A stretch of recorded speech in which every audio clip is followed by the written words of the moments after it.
Thank you very much, and I was told to say howdy. Howdy! Good evening. It is truly a privilege and an honor to be here with you this evening.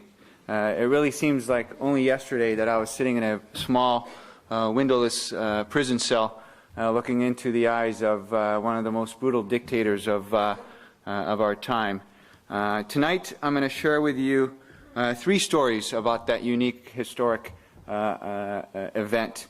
First, I'm going to tell you how out of all of the FBI agents they picked a nice guy like me to interrogate Saddam Hussein for 7 months. Next, I'm going to tell you about the man behind the name and his personality.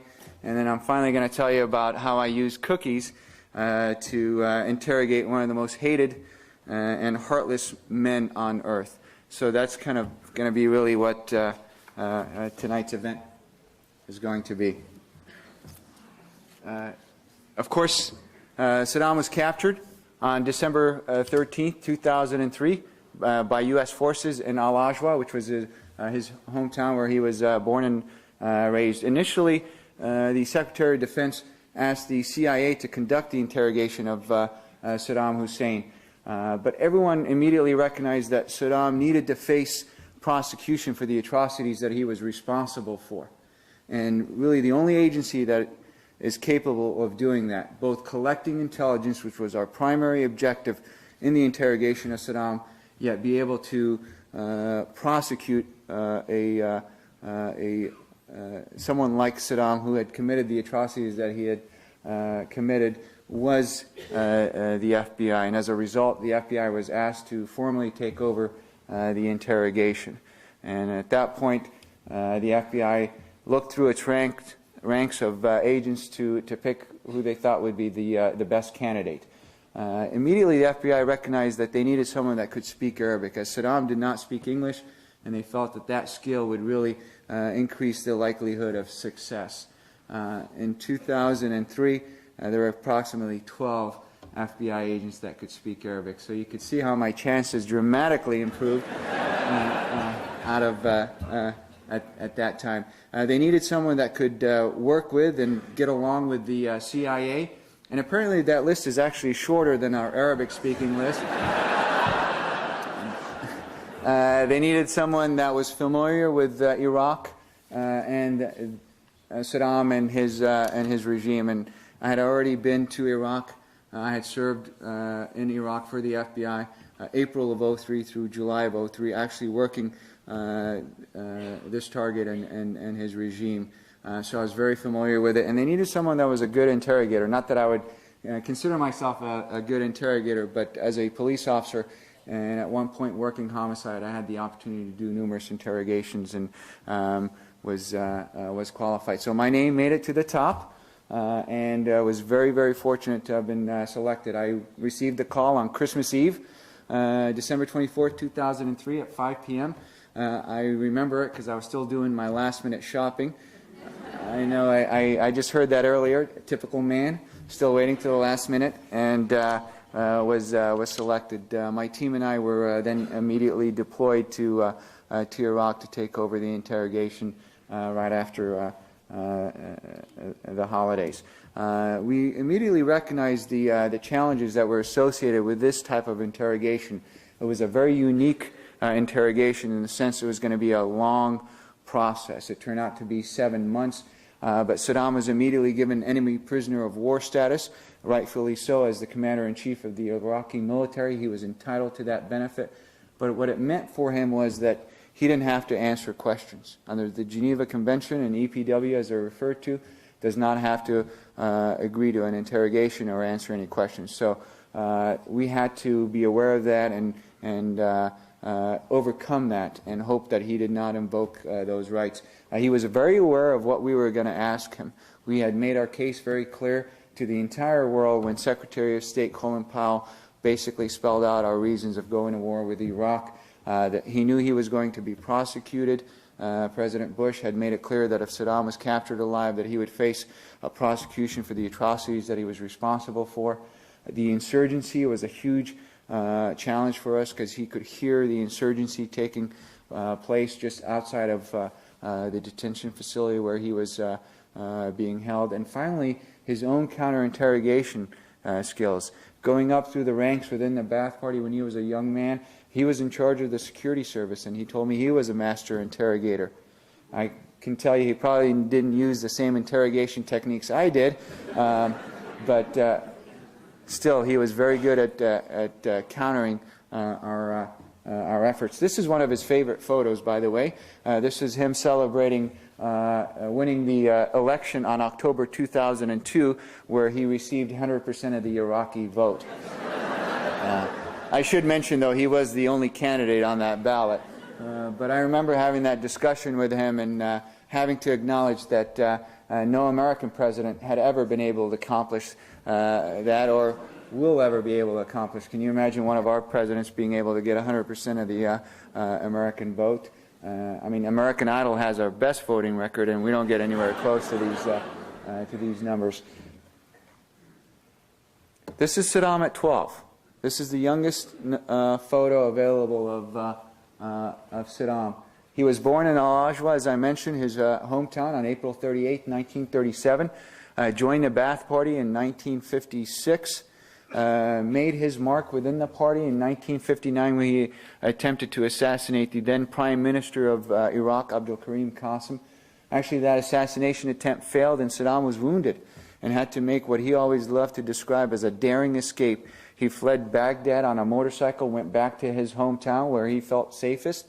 Again, that's where he fled again in 2003 and was able to avoid capture for some time. Stayed there for a little bit and then rode or fled Al-Ajwa through the desert on horseback, swam across the Tigris River with nothing but a blade between his teeth and his clothes on his back, exiled in Egypt for many years until the Ba'ath Party came to power and he was able to return. In 1979, he had positioned himself and put himself where he was able to take complete control over Iraq and become the head of state for 34 years. And what I mean by taking complete control, he had become the president, the premier, the prime minister, the commander-in-chief of the Iraqi military, and the chairman of the Revolutionary Command Council. Really every key position, isolated him under his authority and maintained him for 34 years. The one thing about Saddam that we knew as we looked at this interrogation was that historically Saddam did not respond to ultimatums. So we knew we weren't going to be able to scare Saddam into wanting to cooperate with us or provide us the intelligence that we needed. Ultimatums failed in 1990, leading to the 1991 war, and in 2002, leading up to the 2003 war. When we first dealt with Saddam initially, he was not ready to listen to anyone. He had two major traits that we had to overcome for us to be successful. One, his perspective. However flawed it was, whatever he thought was always right, whatever everybody else thought was always wrong. That's how he saw things. He was always right, everybody else was always wrong. And for 34 years, it had worked for him. Second, he had an incredibly low tolerance for criticism. Not very accustomed to it, as you can imagine. The last documented criticism he received was in 1982 during a staff meeting, and it was by his Minister of Health. He was immediately killed after that meeting, which pretty made it clear for everyone, don't criticize him. Now, in our case, he couldn't have us killed anymore, but he still had a very powerful tool in the sense that he didn't have to talk to us. So we had to overcome these two traits slowly, but necessary for us to succeed. People ask me, wow, how do you deal with someone who thinks that they're always right and can't take any criticism? I always say, fortunately, I had been in the FBI long enough, dealt with our executive management, was very familiar with these two traits. For some reason, they never laugh. This is Saddam at age 24. I actually got this picture off of a wanted poster, and when Saddam was 24, he was wanted in Iraq for being a member of the Ba'ath Party, because at that time it was an outlawed political organization. Now, this is Saddam's atrocities. Saddam was, I should say, responsible for some of the worst atrocities during our period. First documented use of chemical weapons against an entirely civilian population on April 16, 1987, during what was called the Anfal campaign. Anfal meant spoils, the spoils of war, and that's how the Iraqis looked at the Kurdish population that lived along the Iraqi-Iranian territory. It was a 2-year campaign to really wipe out the Kurdish population. It is an estimated 100,000 Kurds were killed during that period. Of course, one of the most significant events was the gassing of the Kurdish town of Halabja, which is where this photo was taken from. It is estimated 5,000 women, children, and the elderly were killed because they could not escape the pending attack. The Iraqi military used sarin and mustard gas on its own people to try to eliminate that population. Of course, the invasion of Kuwait, August 2nd, 1990, goes down in history, and then the occupation of Kuwait that followed until he was driven out of Kuwait by the coalition in 1991.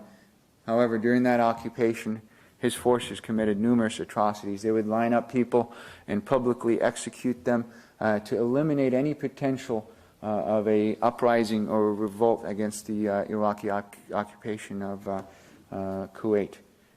And then in 1991, when the Iraqis withdrew out of Kuwait, 15 out of the 18 provinces that made up Iraq fell from Ba'ath Party control, which means fell from Saddam's control. He was able to regain complete control of Iraq within a matter of weeks through the heavy use of his Republican card, which had survived, which he made sure survived a Desert Storm. It is estimated 150,000 of his own people were killed. So these were some of the major atrocities that Saddam was personally responsible for of his own people. Things that we had to become very familiar with, and things that we used to change that perception that I was talking about, where he was always right and increase his tolerance. These were excellent means of doing that, and over time that's what really changed his perspective on his future and on his outlook. The approach that we utilize in the FBI is very simple. It's called a rapport-based approach. It's the only approach that we utilize. It allows the interrogator to develop a rapport with the subject. It's a means to identify the personality traits or vulnerabilities of the subject so the interrogator can use them to further the interrogation. It also allows the interrogator to establish a baseline, or as Behavioral Analysis Training Institute refers to as a truth-telling style. We all have a particular manner that we answer things truthfully. The key in an interrogation is identifying that, remembering that, and when you ask those difficult or sensitive questions, if people deviate from that truth-telling style, then they're, of course, lying to you. And that's what we did with Saddam. We used a rapport-based approach. It was a long-term. We identified his vulnerabilities. Some of them were extremely easy to figure out. Of course, his self-inflated image. He saw himself as a great leader. Iraq is the cradle of civilization, and Iraq has had some of the most important advances of our modern time. As a former police officer and now as an FBI agent, I have a tremendous respect for the law. The first criminal code was developed in Iraq under King Hammurabi, and it is still the basis of our modern penal code system. King Sargon developed the first formal military empire in Iraq. Salah ad-Din recaptured Jerusalem from the Crusader. King Nebuchadnezzar, and that's where Saddam saw himself, in that same category as these great leaders. And that's what we recognize, and that's what we did. We used those leaders against him.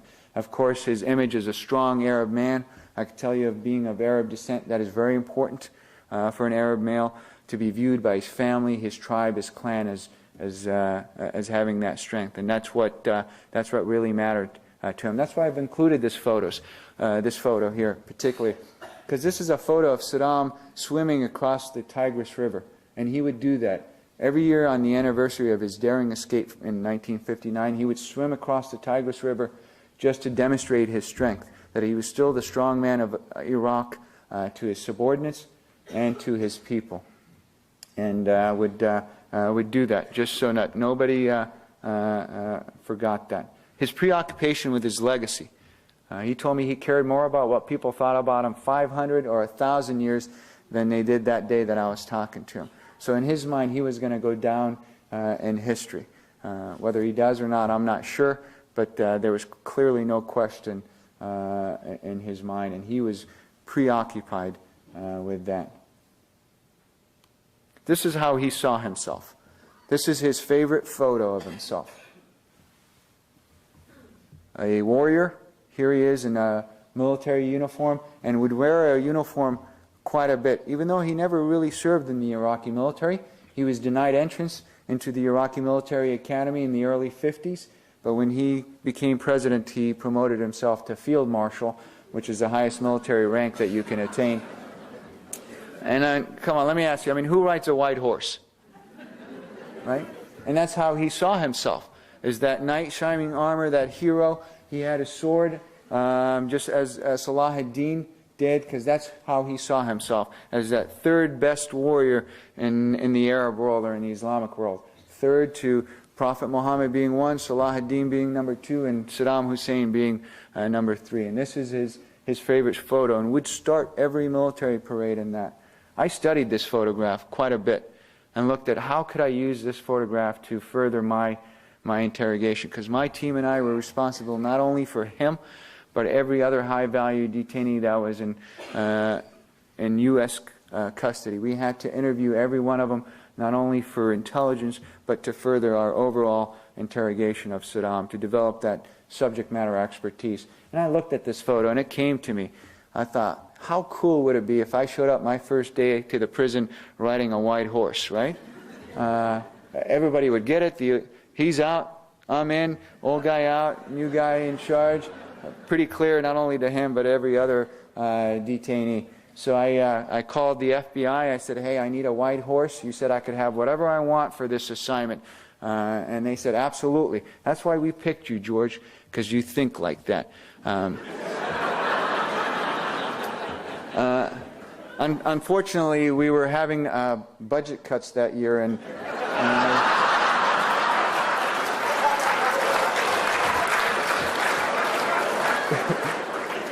and that's all we could afford.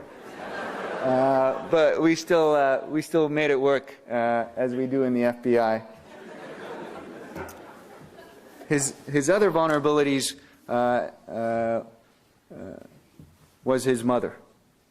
I could tell you, again, being of Arab descent, the most important woman in an Arab man's life is his mother.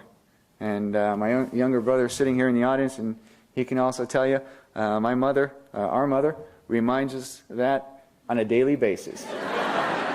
She always, she is the most important woman in our life. And recognizing that, in addition, he actually never knew his father. His father died just before he was born, and his mother raised him, and as a result, he loved his mother dearly. When she died, he actually built her a huge monument in Tikrit to honor her. And that's what I did. I talked about my mother and all of the things that she taught me, how to be a strong Arab man, and the value of our tradition, our culture, how rich it was, and everything. And he actually could see that it was genuine. That the love and admiration that I have for my mom is real and truly connected to it. He actually told me he could visualize what my mother looked like.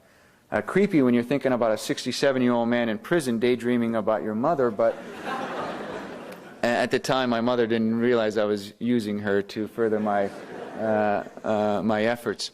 And then I realized, or remembered, what a great cook my mother is, and his birthday was coming up, Saddam's birthday, and prior to the war, it was law in Iraq that every Iraqi home had to celebrate Saddam's birthday by law. Every Iraqi home had to throw a birthday party for Saddam, because no one knew which house Saddam was going to appear at, and he would.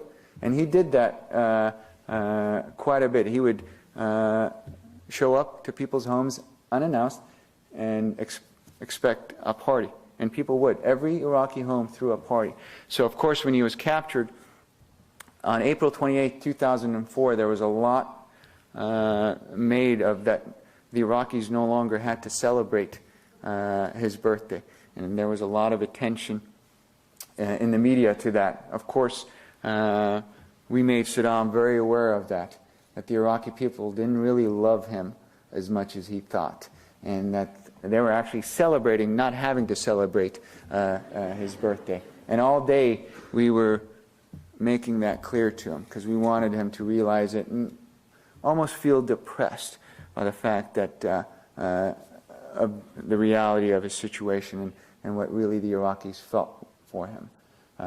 What I had also realized, though, that at some point, though, I needed to bring him back up. And my mother made her what I like to think are her world-famous cookies. And she didn't realize, of course, she was making them for Saddam Hussein at the time. And she FedExed them for me from California. And they arrived, and I shared those cookies with him. And that was the turning point. I'm kidding, that wasn't really the turning point, but I always tell my mom they were. So we can't really let that go to her. Yeah. So actually, she was very upset when she realized I used her cookies or shared her cookies with Saddam. She actually hit me, but different topic. So we looked at those types of vulnerabilities, and finally his age. What I mean by that in the Arab culture, the older you are, the wiser you are, and that is the belief. So I had to overcome my young age. I like to think I'm still a pretty young. So I brought him back to when he was my age. When he was my age, actually, when he was a little younger than me, he was the vice president. When he was a little older than me, he was the president. That when he was at his best, at his peak, and that's what I did. Is I brought him back during that period and kind of show that connection. And those vulnerabilities we exploited for nearly 7 months in our efforts to interrogate Saddam. Of course, everybody wants to know, what did Saddam say? As you can imagine, the most important thing was regarding Iraq's weapons of mass destruction. Our objective was to find out what Saddam's intentions were, and why were we wrong regarding our intelligence on Iraqi's WMD. I can tell you, Saddam looked at WMD as critical for Iraq's sovereignty. He needed it for him to stay in power, or that's what he thought. He had utilized it during the Iran-Iraq war because Iran threatened Iraq's sovereignty. And it was that capability that forced the Iranians to the negotiating table in 1988 and to sign that ceasefire between the two countries. He thought that if the Iranians knew how weak and vulnerable he had become when he had lost that capability, some of it to the inspectors, some of it to his own unilateral destruction, that nothing would have prevented the Iranians from re-invading and taking southern Iraq, which in his paranoid mind was something that they have always wanted because it had the two holy Shiite places. He believed that he was facing a regional threat from Iran, and that was who his biggest threat was, and every effort was made to protect himself from the Iranians. He told me that if he would have allowed inspectors in, they would have revealed his secret, and as a result, he misled the entire world regarding his WMD, and it was very deliberate. In June of 2000, he gave a very important speech where he said Iraq would not disarm until others in the region disarmed.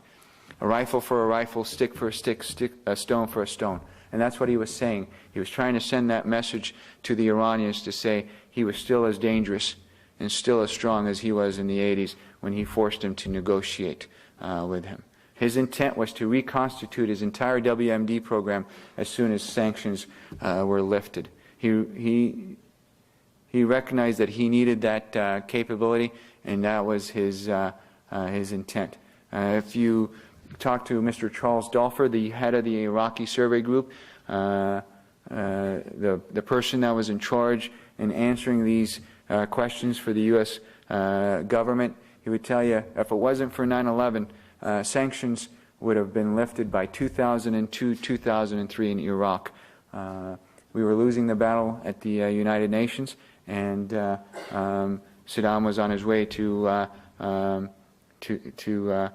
successfully get them lifted. So from our perspective, we were able to answer the key questions that was asked of the FBI regarding WMD, get him to tell us exactly what his intent was and what why we had the intelligence that we had. He had isolated himself. He knew how we collected our intelligence because he was our ally in the 1980s, and we had shared our intelligence. And if he allowed his generals and political leaders believe that he still had that capability, then that would be projected out to the rest of the world. And that's what happened. It was a very deliberate part on him. He admitted that he miscalculated President Bush. He did not expect President Bush to invade Iraq in 2002. He did not realize that President Bush intended to force a regime change in Iraq, and that's why he was resistant all the way up till the end.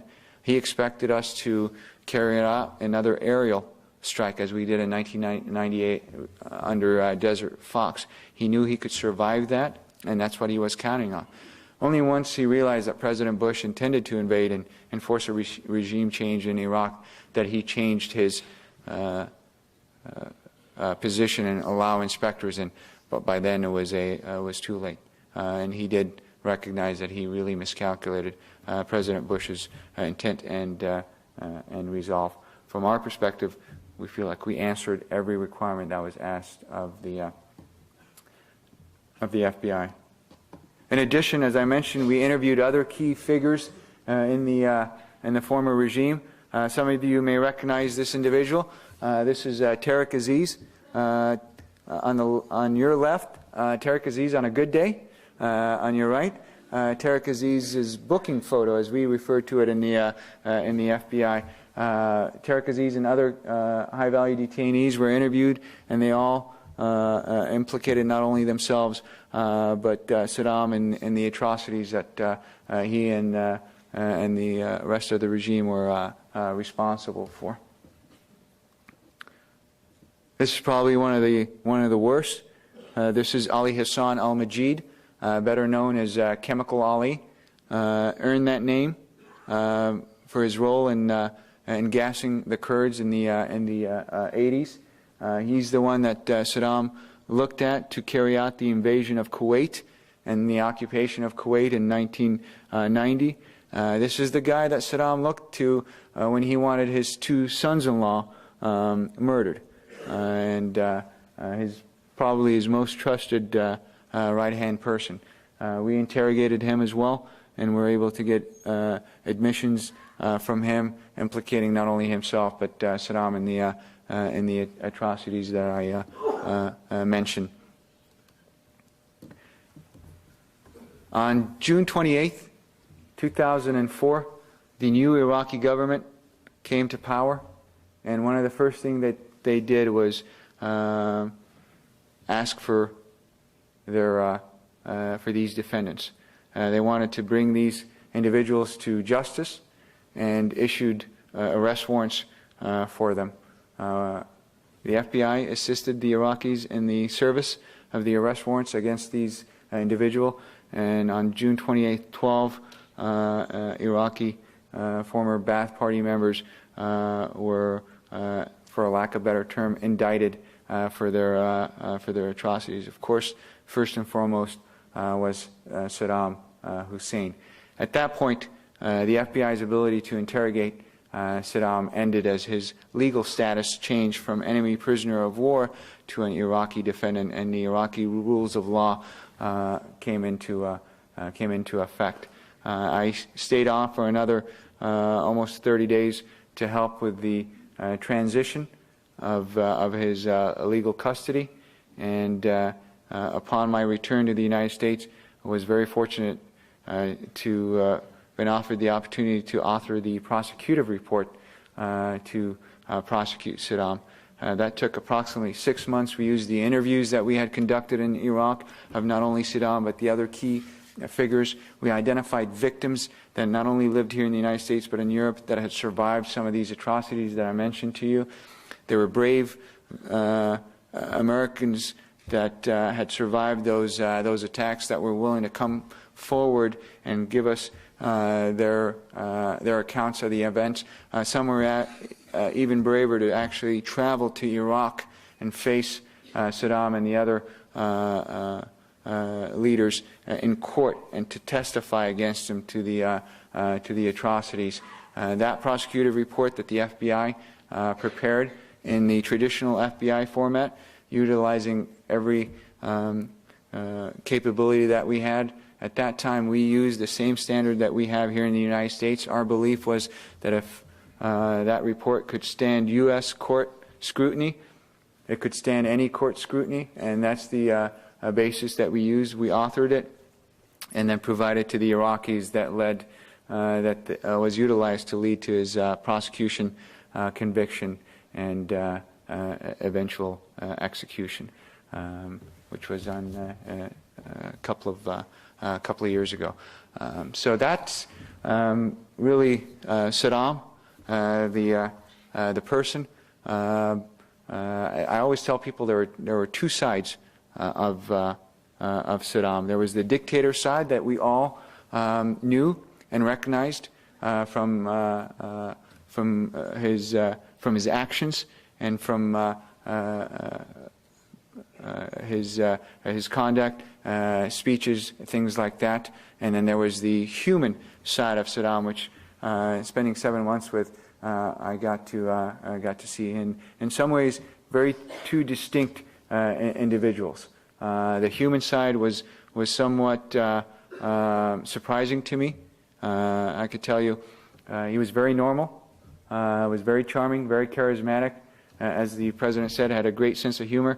I'm sorry I can't share those jokes with you. I think my mom's watching, so I really can't share those jokes with you. And then, and just very normal.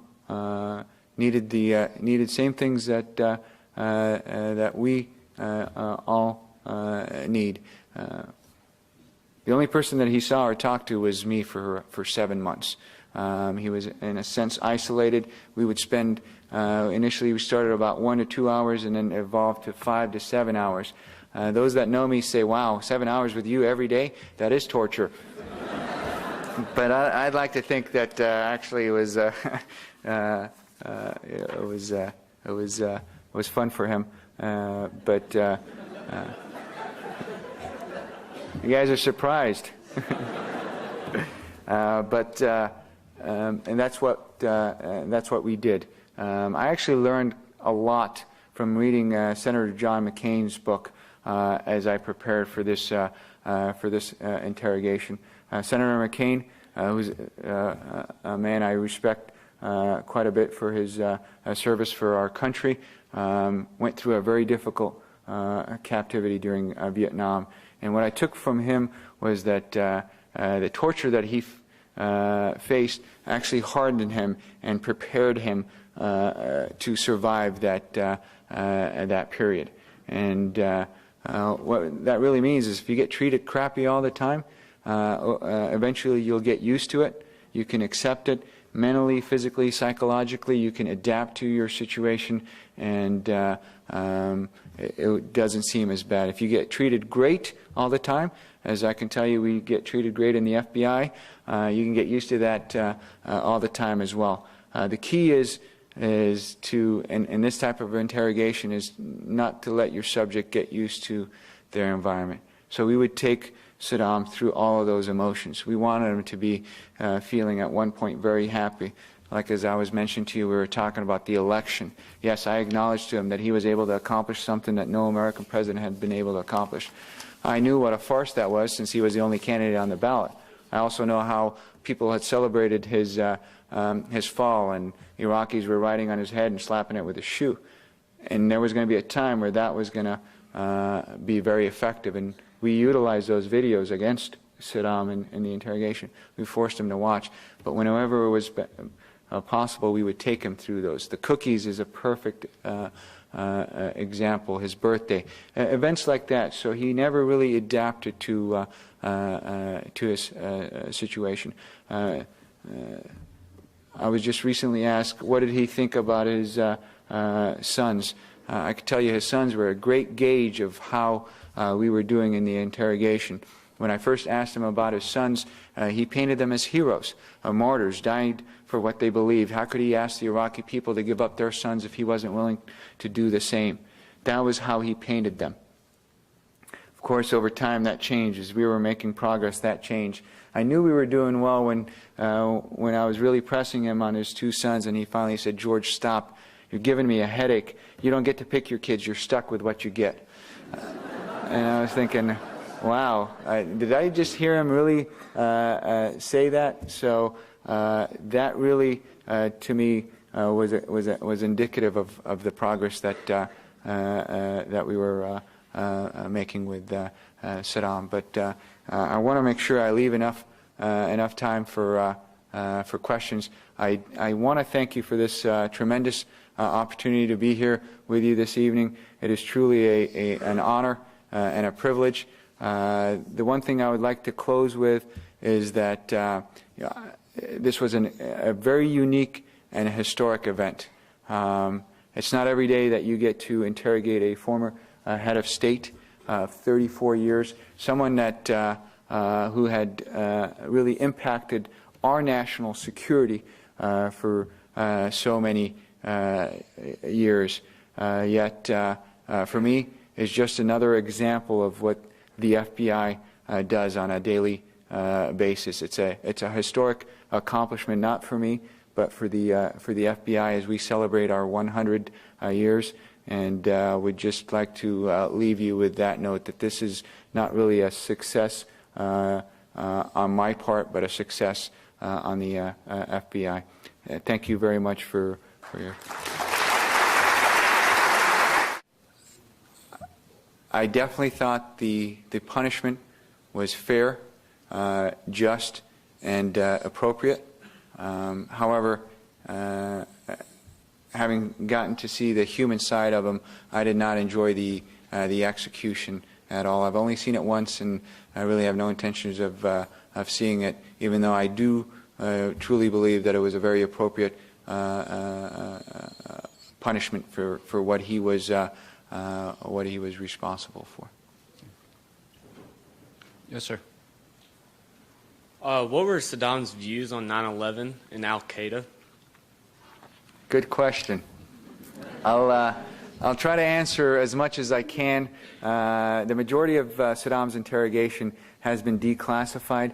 There are certain aspects of it that are still classified. So you'll kind of see me dancing around your question. But in regards to 9/11, his response was he was very remorseful for the attack, or I should say for the American people. He was very saddened by the attack and by the events of 9/11. However, he always referred to the war as a war that never really ended in 1991. When he and I talked about the war was 14 years. For us, the war ended in 1991 when the treaty was signed in the desert between our general and his general.